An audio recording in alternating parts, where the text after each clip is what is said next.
September is Guide Dog Access Awareness Month, and guide dogs are to be allowed in almost all public spaces. But it's important to remember that they're not pets, and there's specific etiquette that needs to be observed when you're around them. Guide dogs are certified and they're well trained to do a job for me. So what Joe does is he avoids obstacles. He will get me to and from places safely. He's trained to stop at all street corners, and then I have to decide when it's safe to go. Ryan Hui with the Canadian National Institute for the Blind explains that it's not appropriate to approach a guide dog while it's working. When the harness is on, he's working, so harness on, hands off. And when it comes to petting, it's not just petting. I mean, if you're talking to him, he can still become distracted and lose sight of what we're doing. And I have to go to the most extreme. If you distract my dog, we're standing at a street corner and he steps off the corner, unfortunately, we might get hit by a car, and Joe is supposed to be listening to me and only me at this point. When guide dogs get their coffee breaks, however, that's when it's okay to visit and to talk to him and to pet him, and you're gonna see a very wiggly boy, a very happy boy, and he's gonna come right to you. Wonderful, let's try this out. Joe? Okay, go visit. Oh my gosh, hi.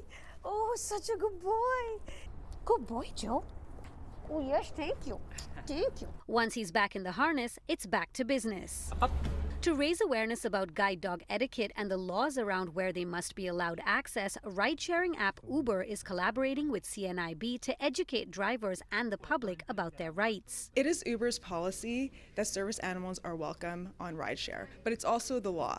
Drivers can be fined if they refuse service to people who use service animals, and drivers' accounts can be deactivated if they refuse a ride. Uber reports that last year there were 82 reported incidents where service animals were denied. There's probably even more that were not reported, and every single one of those incidents becomes a negative experience for an individual with a service animal, but can also become a serious safety incident. We are working with CNIB to hand out CNIB blankets, lint rollers, and stickers that drivers can put on their vehicles to make rideshare more welcoming for people who use service animals, because we believe in equal transportation for all Canadians. I'm not able to wake up in the morning and drive myself to work. It's huge for access-wise when I can call an Uber and not have to worry about being denied 3 times.